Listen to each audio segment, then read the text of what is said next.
2 பவுன் இருக்கு. சரிங்க,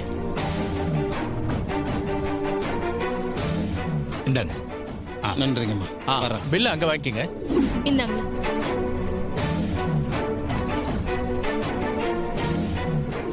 அம்மா வணக்கம்மா. 3 பவுன் இருக்கு.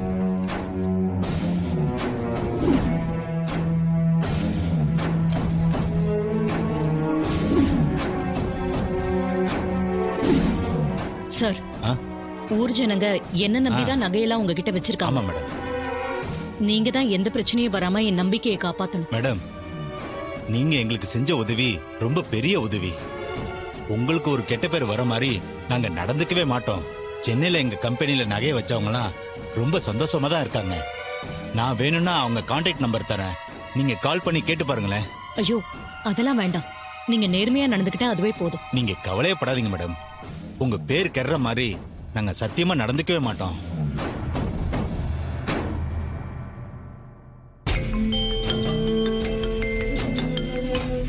சொல்லியா செல்லமுத்து, சொன்ன மாதிரி நகை அங்க வச்சிட்டியா?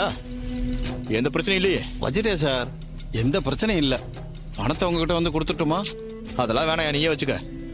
சரி, நான் கூப்பிடுறேன். Okay sir. சரி சார். சரி, வச்சிரு.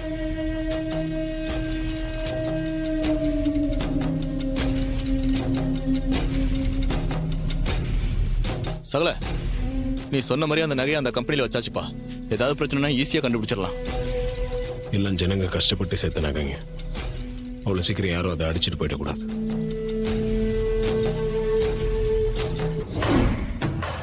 ரொம்ப தேங்க்ஸ் மேடம். உங்களால தான் எங்க கம்பெனியோட பிரான்ச்சை இங்க ஓபன் பண்ண முடிஞ்சது. ஜனங்க கிட்டே நல்ல வரவேற்பு இருக்கு. உங்களை மாதிரி நல்லவங்களோட சப்போர்ட் கிடைச்சா தமிழ்நாடு முழுக்க எங்க பிரான்ச்சை ஓபன் பண்ணி ஜனங்களுக்கு நல்ல சர்வீஸ் பண்ணுவோம்.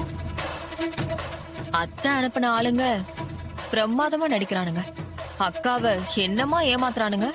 இது தெரியாம இவளும் முட்டாள் மாதிரி ஏமாந்துட்டு இருக்கா. உன்கிட்ட இருக்கிற பணம், காசு, சொத்து எல்லாத்தையும் தொலைச்சிட்டு வீதிக்கு வர போற. இதத்தான் நான் ரொம்ப நாளா எதிர்பார்த்துட்டு இருந்தேன். அது நாளைக்கு நடக்க போகுது.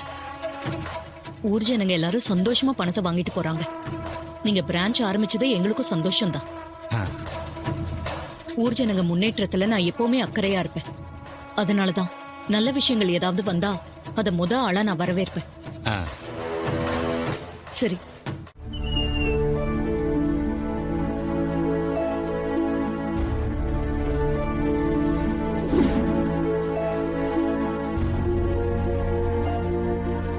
சிவகாமின்னு ஒரு அம்மா இறந்து போயிட்டாங்க. அவங்க மேல கோயில் நகையை திருடிட்டதா பழி போட்டதால அவமானம் தாங்காம இறந்து போயிட்டதா எல்லாரும் நினைச்சுக்கிட்டு இருக்காங்க. ஆனா அவங்க விஷம் வச்சுதான் கொல்லப்பட்டாங்கன்னு எனக்கு நல்லா தெரியும். இதுல அதுக்கான போஸ்ட்மார்ட்டம் ரிப்போர்ட் இருக்கு.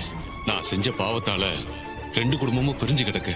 என் காலம் வரைக்கும் உண்மையை சொல்ல முடியாம போனாலோ, இல்ல என் உயிருக்கு ஏதாவது ஆபத்து வந்து நான் இறந்து போனாலோ, நான் சொல்ற இடத்துல நீ இந்த ரிப்போர்ட்டை ஒப்படைக்கணும்.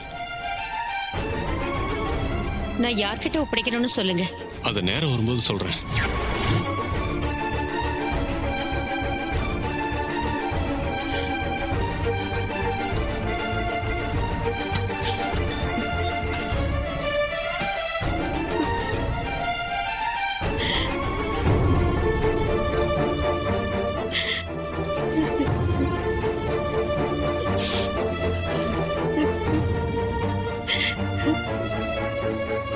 நான் ஒரு நல்ல இடத்துல வந்து சேர்ந்திருக்கேங்க.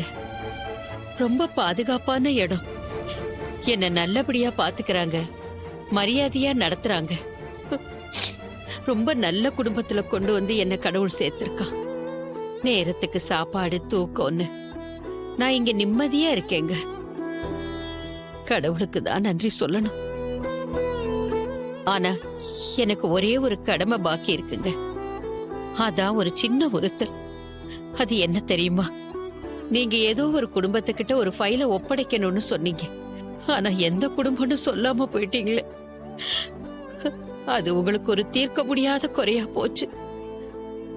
அந்த குடும்பத்தை கண்டுபிடிச்சு நீங்க ஆசைப்பட்ட மாதிரியே அந்த ஃபைல் அந்த குடும்பத்துக்கிட்ட ஒப்படைக்கணும். அதை நான் செஞ்சு முடிச்சிட்டா போதும். என் மனசுல அதுக்கப்புறம் எந்த குறையும் இருக்காது. நான் நிம்மதியா இருப்பேன்.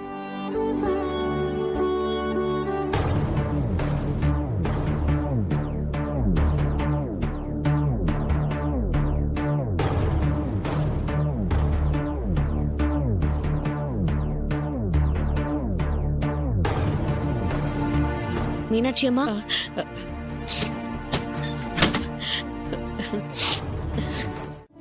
எங்க காமிங்க பாப்போம். வேணாம்மா, இப்ப வேணாம்மா. ஏமா காட்டினா என்ன? அது என்னவோ மனசுக்கு இப்ப காட்ட வேணான்னு தோணுதுமா. இன்னொரு நாள் காட்டுறேம்மா.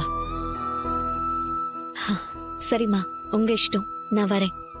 அம்மாடி, ஒரு நிமிஷம். என்னம்மா? இங்க நடக்கிற எல்லாத்தையும் நான் பாத்துக்கிட்டு தாமா இருக்கேன். நீயும் உன் புருஷனும் தங்கமானவங்களா இருக்கீங்க. உங்க அம்மா இருக்காங்களே, அவங்க கூட அடிப்படையில ரொம்ப நல்லவங்க தாம்மா. ஆனா வெளியில பாக்குறதுக்கு தான் ரொம்ப கோவக்காரங்களா தெரியறாங்களே தவிர, ஆனா அவங்களுக்குள்ள ஒரு நல்ல மனசு இருக்கும்மா. அவங்க இப்ப ஏதோ ஒரு கோபத்துல இருக்காங்கம்மா. ஆனா கொஞ்ச நாள்ல அந்த கோபம் எல்லாம் போய் கண்டிப்பா மனசு மாறிடுவாங்கம்மா.